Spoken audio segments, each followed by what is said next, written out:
Selamat pagi pemirsa, saya Siti Isninur akan menemani Anda dengan beragam informasi terkini di antaranya.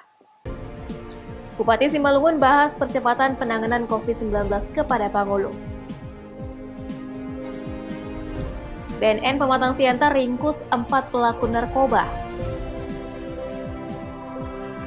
Bantuan sembako masyarakat Langkat yang terdampak COVID-19. Selain cuplikan berita tadi, kami juga akan menghadirkan beragam informasi lainnya. Pemirsa, kita jelang Sumut hari ini pagi selengkapnya.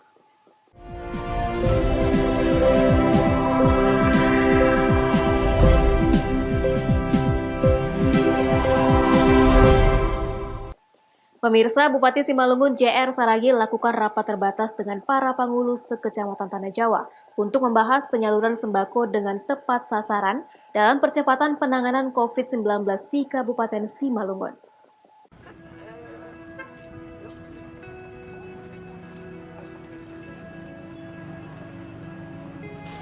Bertempat di kantor Camat Tanah Jawa, Kabupaten Simalungun, Bupati Simalungun JR Saragih menggelar rapat terbatas dengan para pangulu sekecamatan Tanah Jawa. Adapun tujuan dilakukannya rapat ini untuk membahas penyaluran bantuan baik dari pemerintah pusat, provinsi, kabupaten, serta dana desa dalam hal percepatan penanganan COVID-19 di Kabupaten Simalungun. Rapat terbatas tersebut dihadiri pangulu, lurah, camat, TNI Polri Sedapil 5. JR Saragih yang merupakan Ketua Tim Gugus Tugas Percepatan Penanganan COVID-19 mengatakan harus memberikan pelayanan terbaik kepada masyarakat, memberikan rasa damai di tengah-tengah masyarakat dan harus bersinergi untuk penanganan COVID-19 dengan menjauhkan pikiran dalam hal politik. JR Saragih juga ingin memastikan bahwa data yang disampaikan kepada pemerintah pusat dan pemerintah Kabupaten Simalungun sesuai, sehingga tidak ada data yang tumpang tindih serta tidak sinkron. Diharapkan kepada para pangulu untuk secepatnya melakukan verifikasi data agar tidak ada lagi warga Simalungun yang tidak mendapat bantuan baik dari pusat, provinsi, pemerintah kabupaten, dan dana desa.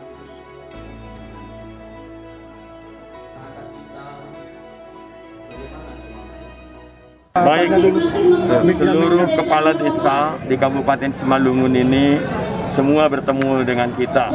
Yang pertama, kita mau meyakinkan dari bantuan-bantuan baik dari pusat, kabupaten, provinsi, dana desa, apakah masih ada masyarakat yang susah di desa itu, supaya segera dicatat dan diberikan kepada kita, supaya kita berikan bantuan.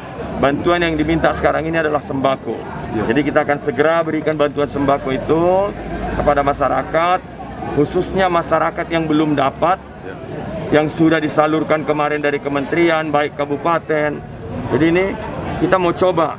Karena apa kita lakukan ini? Kita bertemu dengan masyarakat. Masyarakat mengeluh, kenapa kami nggak dapat? Itulah maka kita datang semua pangulu yang ada di Kabupaten Simalungun ini. Kita langsung bertatap muka. Untuk percepatan penyaluran bantuan tersebut, diminta kepada para pangulu secepatnya memberikan data jumlah bantuan yang akan diberikan kepada calon penerima bantuan. Dan kepada masyarakat, diimbau untuk tetap tenang serta mengikuti segala arahan dari pemerintah. Pentanio Sembiring melaporkan untuk Eva Rida TV.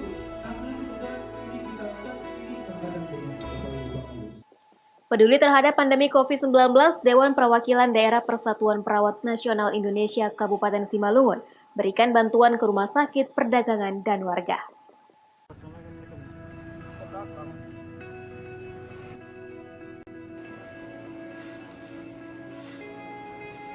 Inilah bakti sosial yang dilakukan Dewan Perwakilan Daerah Persatuan Perawat Nasional Indonesia dalam masa pandemi COVID-19. Kegiatan ini bertujuan untuk memberikan semangat kepada para perawat dan tim medis dalam bertugas melawan COVID-19. Adapun bantuan yang diberikan berupa makanan ringan untuk kebutuhan petugas medis dan perawat dalam mencegah dan memutuskan mata rantai pandemi COVID-19. Bantuan diserahkan langsung oleh Ketua Dewan Perwakilan Daerah Persatuan Perawat Nasional Indonesia Kabupaten Simalungun kepada pihak Rumah Sakit Umum Daerah Perdagangan, di mana rumah sakit ini merupakan rumah sakit rujukan penanganan COVID-19. Pemberian bantuan ini dengan menerapkan physical distancing serta memakai masker. Persatuan Perawat Nasional Indonesia juga memberikan sembako kepada masyarakat Nagori Bandar, Kecamatan Bandar, Kabupaten Simalungun. Seluruh bantuan yang diberikan merupakan dari keanggotaan Persatuan Perawat Nasional Indonesia Kabupaten Simalungun. Terima kasih. Kami dari Rumah Sakit Umum Daerah Perdagangan Kabupaten Simalungun sangat berterima kasih kepada PPNI yang telah ikut membantu teman-teman kita yang ada di Rumah Sakit Perdagangan dalam penanganan COVID-19. Sangat berterima kasih sekali kepada PPNI. Terima kasih karena ikut dalam hal merasakan apa yang kita rasakan pada saat ini. Jadi apa yang mereka PPNI berikan kepada kita bisa menjadi sumber semangat pada teman-teman kita yang ada di RSUD Perdagangan.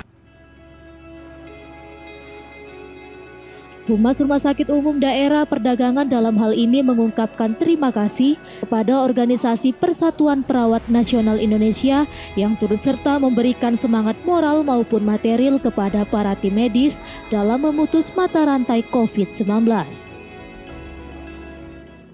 Mengingat banyaknya rekan-rekan kita perawat ya, jadi kami dari PPNI Persatuan Perawat Nasional Indonesia memberikan bantuan kepada rekan kita yang sedang bertugas di Rumah Sakit Umum Perdagangan. Nah, jadi kami mungkin cuma sekedar bantuan berupa makanan ringan dan minuman-minuman yang bisa kami berikan kepada perawat dan tim penanganan COVID-19 di Rumah Sakit Perdagangan Kabupaten Simalungun. Nah, setelah ini kami akan mengadakan bakti amal sosial dan memberikan nanti akan ke ke Bandar, Desa Bandar, Nagori Bandar, Marihat Bandar.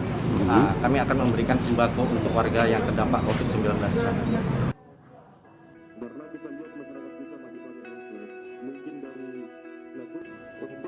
Dihimbau kepada seluruh masyarakat khususnya Kabupaten Simalungun untuk tetap mengikuti arahan dari pemerintah dalam pencegahan penyebaran virus corona. Stay at home, memakai masker apabila bepergian keluar rumah, jaga jarak, serta makan makanan yang bergizi. Pentanio Sembiring melaporkan untuk Evarina TV. Pemirsa, sempat mengalami keterlambatan 12.137 paket sembako dari pemerintah Provinsi Sumatera Utara telah didistribusikan kepada warga terdampak COVID-19 di Kota Tebing Tinggi. Ribuan paket bantuan sosial bahan pangan baru tiba di Gedung Balai Kartini, Kota Tebing Tinggi. Paket bantuan bahan pangan dari pemerintah Provinsi Sumatera Utara tersebut mengalami keterlambatan. Wali Kota Tebing Tinggi Umar Zunaidi Hasibuan mengaku kecewa terhadap pihak pemasok atas keterlambatan pengiriman tersebut. Selain keterlambatan, jumlah paket bantuan sosial bahan pangan juga masih kurang. Akibat kekurangan tersebut, mengakibatkan penyaluran bantuan kepada warga yang terdampak COVID-19 juga dipastikan akan terlambat. Kota Tebing Tinggi sendiri mendapat kuota bantuan sosial bahan pangan dari pemerintah Provinsi Sumatera Utara sebanyak 12.137 paket.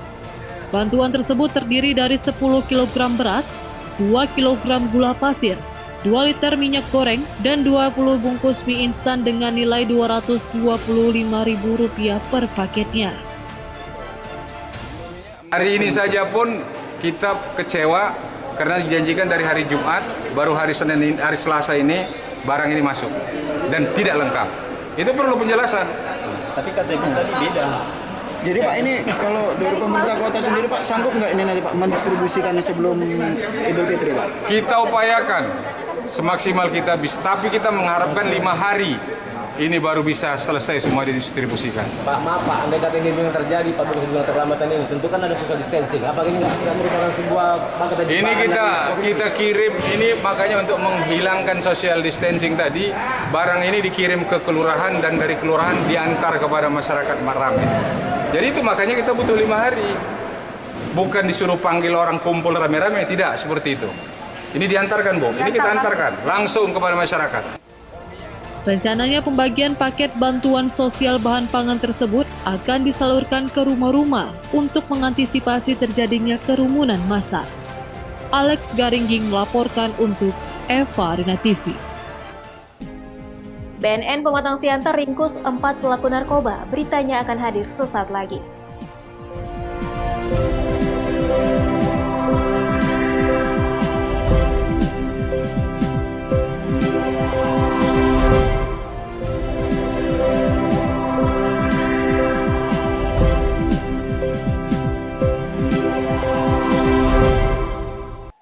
Terima kasih masih bersama kami. Pemirsa, Badan Narkotika Nasional Pematang Siantar Sumatera Utara meringkus pengedar sekaligus pemakai narkoba di lokasi berbeda. Satu di antaranya merupakan seorang oknum polisi. Para pelaku diamankan setelah personil Badan Narkotika Nasional Pematang Siantar menyaru sebagai pembeli. Beginilah kronologis penangkapan para pelaku pengedar sekaligus pemakai narkoba yang dilakukan oleh Badan Narkotika Nasional Pematang Siantar. Penangkapan para pelaku berawal dari adanya laporan masyarakat tentang adanya transaksi narkoba di Jalan Medan, Kelurahan Sumberjaya, Pematang Siantar. Berdasarkan laporan tersebut, personil Badan Narkotika Nasional Pematang Siantar langsung melakukan penyelidikan atas informasi tersebut. Setelah memastikan target di depan mata, petugas langsung membekuk para pelaku yang masih berada di dalam mobil. Kita ketemulah dengan IJ di mobilnya, kita lakukan penangkapan, kita lakukan penggeledahan, ditemukanlah di mobil itu lebih kurang 5 gram sabu dan 10 butir ekstasi. Tim melakukan penggeledahan dan menemukan barang bukti 1 bungkus narkotika jenis sabu dengan berat 4,07 gram. Di saat bersamaan ditemukan pula 5 bungkus sabu dengan berat 1 gram. Petugas juga menemukan 10 butir pil ekstasi, uang tunai sebesar Rp6.619.000 dan 1 timbangan elektrik. Beberapa pelaku yang masih kabur berhasil ditangkap beserta barang bukti dan kendaraan pribadi yang dilakukan untuk melancarkan aksi. Kini para pelaku sudah ditahan di kantor Badan Narkotika Nasional Pematang Siantar untuk proses hukum lebih lanjut. Ebit Masder melaporkan untuk Eva Arena TV. Komunitas masyarakat Tionghoa Langkat kembali memberikan bantuan berupa sembako kepada warga yang terdampak COVID-19. Dalam rangka Hari Raya Waisak dan menyambut Hari Raya Lebaran Idul Fitri, komunitas masyarakat Tionghoa di Kabupaten Langkat, Sumatera Utara kembali memberikan bantuan kepada warga. Bantuan yang diberikan berupa paket sembako berisi beras, mie instan, dan minyak goreng. Bantuan diberikan secara door-to-door ke rumah-rumah warga. Penerima bantuan adalah warga yang kurang mampu dan yang terdampak COVID-19. Tokoh masyarakat Tionghoa Langkat, Tony Wijaya menyatakan, seluruh bantuan tersebut berasal dari kalangan masyarakat Tionghoa di Langkat. Hari ini kita memberikan sembako berupa 5 kilo beras, 20 kilo mie instan, sebanyak 1.600 paket. Titik sasarannya? Ini titik sasarannya untuk hari ini ke Stabat Baru, Kelurahan Stabat Baru, 6 lingkungan. Targetnya berapa hari ini, Bang? Pembagiannya? Hari ini harus selesai. Harus selesai? Ya. Sistemnya door to door, kita didampingi sama Kepling dan Babinsa serta Kamtibmas. Ya, ini bantuan sendiri sumbernya dari mana, Bang? Sumbernya dari masyarakat Tionghoa Stabat. Dengan bantuan sembako ini diharapkan dapat meringankan beban warga yang terdampak COVID-19. Wahyu Pratama melaporkan untuk Eva Arena TV. 130 orang yang sebagian besar merupakan karyawan Brastagi Supermarket Gatot Subroto Medan menjalani rapid test COVID-19. Mereka dites menyusul salah satu karyawan supermarket tersebut dinyatakan positif COVID-19.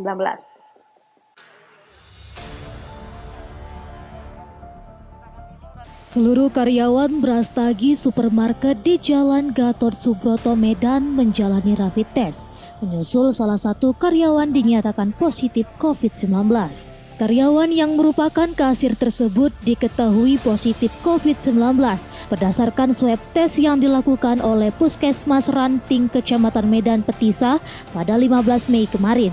Setelah mengetahui ada salah satu karyawan yang positif, gugus tugas bersama manajemen supermarket melakukan penelusuran terhadap orang yang memiliki kontak dekat dengan pasien. Penelusuran bukan hanya dilakukan di supermarket itu, tetapi juga di tempat tinggal atau kos-kosan karyawan tersebut. Untuk tahap awal 130 orang langsung menjalani rapid test. Kepala Dinas Kesehatan Kota Medan, Edwin Effendi menyebut rapid test tersebut dilakukan untuk mendeteksi lebih dini penyebaran COVID-19 di lingkungan tersebut. Jika ada peserta tes yang menunjukkan hasil reaktif, maka akan dilanjutkan dengan swab.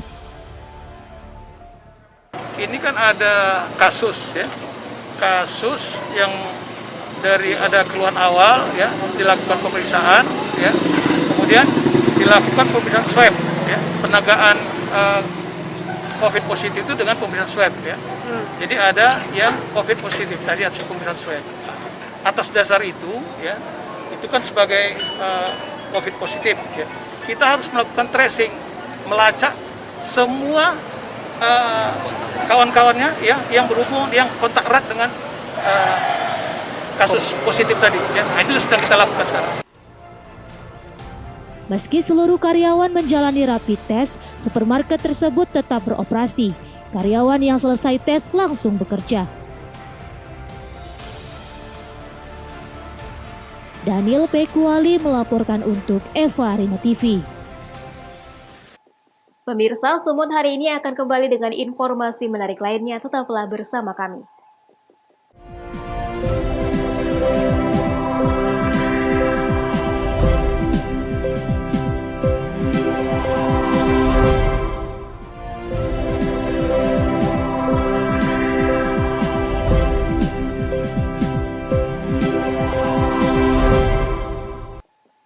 Terima kasih masih bersama kami.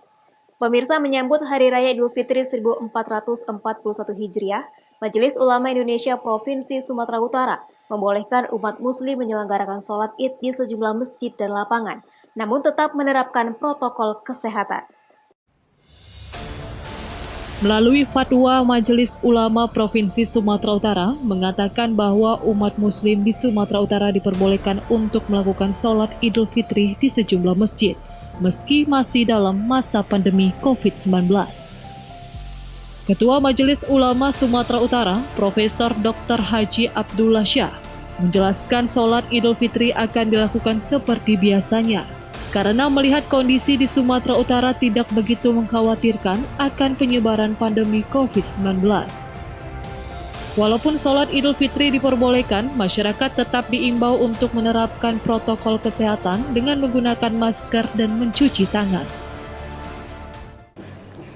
MUI Sumatera Utara sudah dari sejak lama menyampaikan kepada masyarakat bahwa sampai dengan saat ini melaksanakan ibadah-ibadah baik berjamaah maupun sendirian, baik di masjid atau di tempat lain seperti biasa, tidak berubah. Jadi karena itu insya Allah tahun ini pun pelaksanaan salat Id tetap juga dilaksanakan di masjid ataupun di lapangan, karena kita melihat pengaruhnya tidak terlalu besar untuk menghalangi dilaksanakannya salat berjamaah di masjid atau di lapangan. Tentu dalam pelaksanaannya ya menjaga apa yang sudah digariskan oleh kesehatan untuk sama-sama melindungi diri masing-masing supaya tidak terjadi hal-hal yang tidak kita inginkan. Majelis Ulama Indonesia juga menganjurkan agar umat muslim yang sakit diharuskan untuk melaksanakan ibadah di rumah sebagai upaya pencegahan penularan COVID-19. Wahyu Pratama melaporkan untuk Eva Rina TV. Sidang pemalsuan surat yang melibatkan mantan pekerja dan Direktur HRD CV Sarparila, anak perusahaan PT Serbaguna, kembali digelar di Aula Cabang Kejari Labuhan Deli. Dalam persidangan itu, pelapor malah emosi saat ditanya kerugian material yang dialami.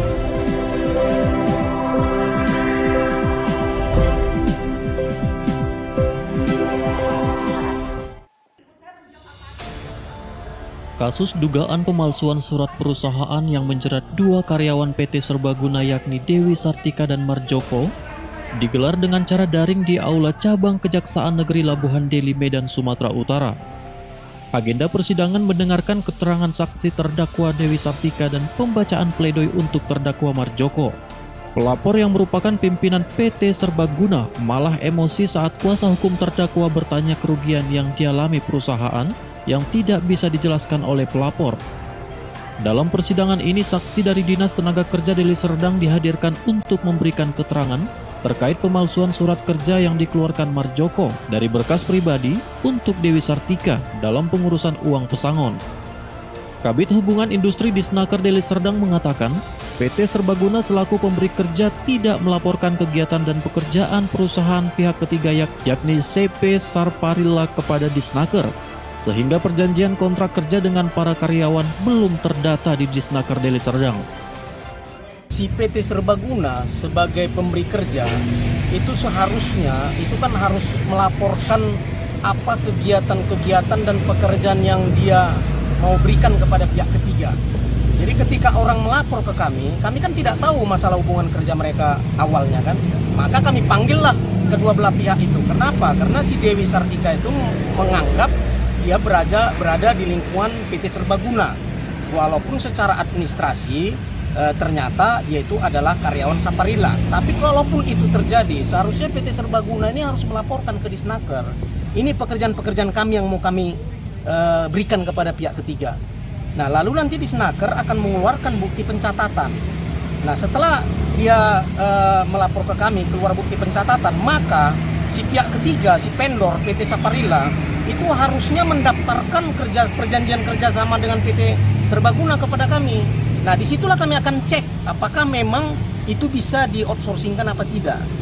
Nah, setelah itu nanti dilakukan, ternyata itu dibenarkan secara aturan untuk diberikan secara outsourcing atau diberikan kepada pihak ketiga, maka si vendor atau si PT Saparilla itu mendaftarkan kembali karyawan-karyawan dia itu. Itulah sebenarnya prosedurnya.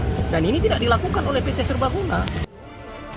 Setelah mendengar keterangan saksi, Majelis Hakim menunda sidang pada pekan depan dengan agenda mendengarkan jawaban jaksa penuntut umum secara tertulis. Wahyu Pratama melaporkan untuk Evarina TV. Pemirsa, informasi tadi sekaligus mengakhiri pertemuan kita dalam Sumut hari ini pagi. Saya Siti Isneninur mewakili kerabat kerja yang bertugas pamit undur diri dari hadapan Anda. Terima kasih atas kebersamaannya dan sampai jumpa.